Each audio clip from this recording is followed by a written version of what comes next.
Sa unang 3 buwan after ng graduation, ginugol ko yun sa pagpaplano. Finigure out ko kung paano siya mag-work ulit. And during that time, I kind of got lost. Nawala ako sa maraming bagay. Siguro dala na rin ng pressure. The more I thought how to do things, the less I made. And during this time, yung brands, yung works, it started to slow down. So alam ko na may kailangan akong gawin, and I need to do it fast. Bumilis yung facing ng life ko after grad. Sobrang naghabol ako sa maraming bagay. I could feel the backlash of the decisions I made earlier this year. Feeling ko kapos ako sa oras. Feeling ko nauubusan na ako ng oras. With all that happening, kailangan ko ulit tumigil. But this time, tinigil kong mag-isip. Tinigil kong gumawa ng mga bagay na perpekto. At tinigil kong gumawa ng mga bagay na may reward. Mukha siyang madaling gawin, but trust me, sobrang hirap niyang gawin. Lalo na kapag kalaban mo yung utak mo, yung isip mo. Napunta na ako sa ganitong sitwasyon dati. Pero 10 times harder yung ngayon. And I know I just had to trust my process. And do it again. Do it scared. Do it alone. Do it from scratch. And do it unbothered. And the moment I did, all of the pressure, yung bigat, yung pagmamadali, everything faded away. Na-realize ko na, why am I rushing? Bakit ka ba nagmamadali? Ito ba yung nakuha ko, yung reward ko when I choose to spend my time sa school? No! You know what I got? All the time in the world. So hindi ko kailangan ma-stress. All this time, I was looking at the wrong point of view pala. Na ngayon, pwede ko nang gawin yung mga gusto kong gawin. Na yung mga decisions ko ngayong taon, mapamaganda, hindi pinag-isipan, o nakakatakot. Lahat ng yun may dahilan. Baby, what's on your mind? I started to explore. Do things I always wanted to do. Go to places I never been. Oh, it used to be so easy. And reconnect with someone I wanted to. Time in the world. Over time, gumaan yung mga bagay. Naging grateful ako sa maliliit na bagay. Natutunan kong sumulat ulit at i-enjoy ang proseso ng paggawa.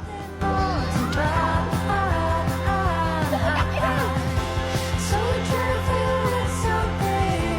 It don't matter what you're trying to say.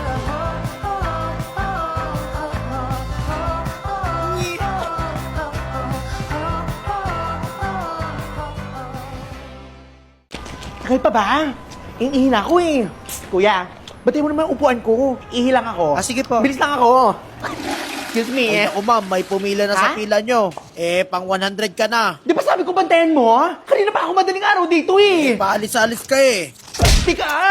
Toy. Bakit? Aray! Ay, hindi mo nakita yung pila ko dito kanina? Hindi po, ma'am. Kanina pa ako dito oh. Hindi ako nakapila, ma'am. Sige ka na sige. Gusto mo tamaan? Ako yung admin. Kuya. Bakit po, ma'am? Matagal pa ba dyan sa loob? Paupo naman dyan sa mukha na lang. Aircon lang Ako, ako. depende, madam. Palilit ka ng gising eh. Pumila ka dyan. Dapat mo ah! Nung oras na oh. Mother, kanina ka ba dito ha? Ay, oo, maaga pa. Paupo naman oh. Ay, maghanap ka ng silya mo. Sting ito, aagawan pa ako. May ganito ka na. Ano to? Form? Kinukuha yan doon. Saan kumuha nito? Mag-fill up ka Kailangan na. nito? Oo. Kuha mo naman ako. Ay, ulol. Tas nakutan mo na din. Pila doon. Saka di naman kita kalala. 20 lang ba yung may puwet dito? 20 lang yung upuan, no? Ano? Standing ovation na lang kami dito? Sa bagay, sanay naman ako magpatayo. Ah! Panghenda na po mga ma'am ng document. Kabilisan. Teka lang. Mag-ibang bansa ka din? Ay, oo, Pares pala tayo. Ikaw ba? Anong bansa ka? Ay, sa Saudi ako. Ah. Ikaw ba, anong bansa mo? Bulacan lang. Ay, Diyos ko, ang lapit lang naman pala. Kuya, di ba may sukli pa akong 10? Igulaman mo na lang. Dali mo, baka malagpas ang pila. Wala kang ano? Ay, ginagamit ko, te. Guard! Oh, ikaw na naman. Ballpen ka? Pero naman, paper man ako. Ba, ito, walang dalang ballpen, mag-a-apply. Kailan? Kagati ko yung ballpen mo eh. Ay, ayaw, nang gusto ko. Ma'am, hindi niya nagigets Ano eh. bawal niya ako sa priority lane? Yung tito ko. May diabetes yun. Oh my God. Eh, genetic nga sabi yun eh. So, malay mo, di ba? Tapos kumain pa ako kanina ng ice cream. So, parang nafe-feel ko na siya ngayon. Sige na, papasukin mo na ako. Ba't ang hirap kumuha ng document sa inyo, ha? Samantala magbabayad kami, ang bilis-bilis na due date. Ilan anak mo, mother? 5 yung anak Di ba? ko. Ipag mo, ha?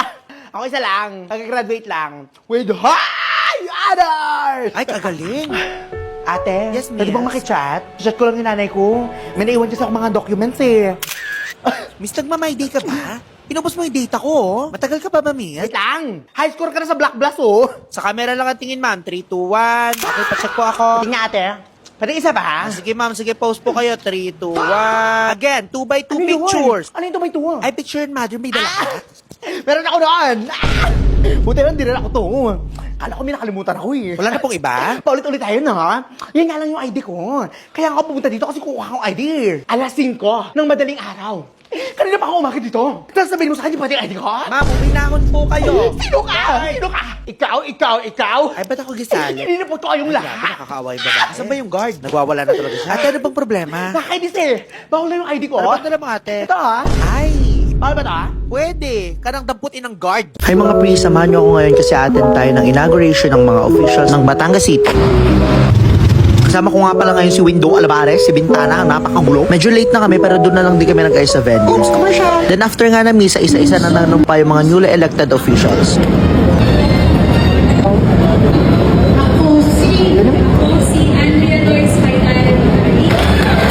Gutom na ako pero mas gutom yung sapatos ko pre. Tapos may nakita kami mga mafia boss. Dahil nagutom na kami, wala nang hiya-hiya to ng Fest Best. Ayan, pumunta na kami dito sa catering. Tikman na natin, mga lods! Mga kakanin to sa Batangas. Nagpagtas naman kumain, pagbalik namin, tapos na po yung panunumpa nilang lahat. Let's get it, party! Let's get luck, goal natin magpa-picture kay Consihal Andrea. Sorry mo, pictureon! Papapicture tayo kay Miss Andrea mamaya, kay Consi Andrea. Goal natin ngayong araw, magpa-picture kay Consihal Andrea. Let's go! Papapicture na tayo. Excuse po, pwede po magpa-picture? Ah, oh my God! Pwede niyo ba po itong iso? Ay, opo, sige po. Sige po, wait lang po. Meron din po ako eh. Joyce parang mafia. Thank you po. Napaka-sweet ni Consol Andrea, tas na-meet pa namin yung mga parents niya. Hi, Sir Alan. Hi!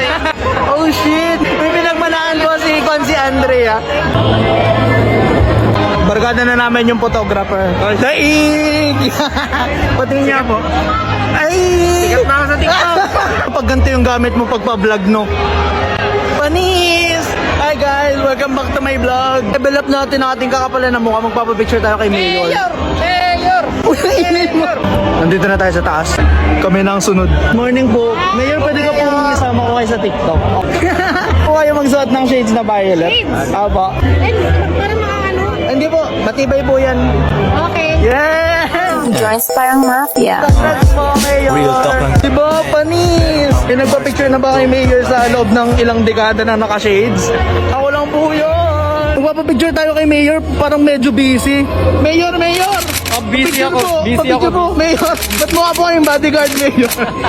After ng event, syempre round 2 naman tayo ng Katakawan. Chill na lang tayo dito mga pre. Hi mga pre, kauwi ko lang and thanks for coming with me. I had a great time. I'm super happy na mamit yung mga bago officials ng Batangas City. And special mention pala kay Consihal Andrea Macarai kasi super down to earth, super great, super nice niya talaga. Super nag-click kami kasi ang alam ko bata pa siya eh, kaya sobrang galing niya makisama sa youth. And if you wanna know more about her, you can check her on Facebook at Andrea Macarai. Consihal Andrea Macarai. Thank you po. Thanks for coming with me. Kanino ka aring cellphone na are? Iniwan din na eh. Pag nawala naman eh. Hoy! Kanino ka are? Hoy! Hoy! Hoy, guys!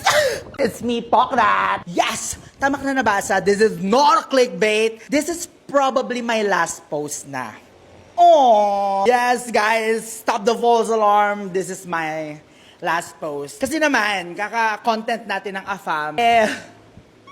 Sadly, but thankfully, tayo ay lilipad na. Wow! Hindi sa ibang bansa daw, kundi sa ibang apartment. I've often dreamed of a far-off place. I've always believed na mga opportunities are created by people and not by places. It's our drive and willingness to take risks that open doors for us. Pero every now and then, may mga lugar na nagiging part ng ating journey at nagiging saksi sa kung nasaan ka at kung saan ka papunta. At para sa akin, that place was my first apartment. It wasn't just where I lived. This is the place where I started to dream bigger, took chances, and build connections, and witnessed some of the most important chapters of my growth.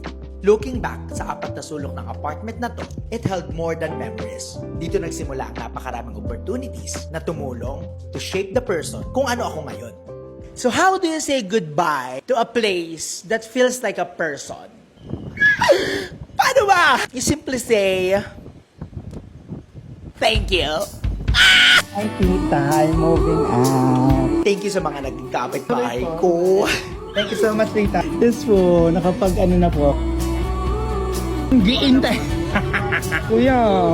Lipit-lipit ka muna. Balik ako eh. Last laundry ko din sa iyo. Bye-bye. Thank you sa buwisit na hagdan na to na kailangan ko akyatin araw-araw. Thank you sa init na binubuga ng electric fan ko dahil sa napakalaking bintana. Sa 7 lock ng pinto, sirang exhaust fan. At mga reward mong sunsets na nagpapaalala sa akin na you did good today. Do it again tomorrow. But this time, sa ibang place na.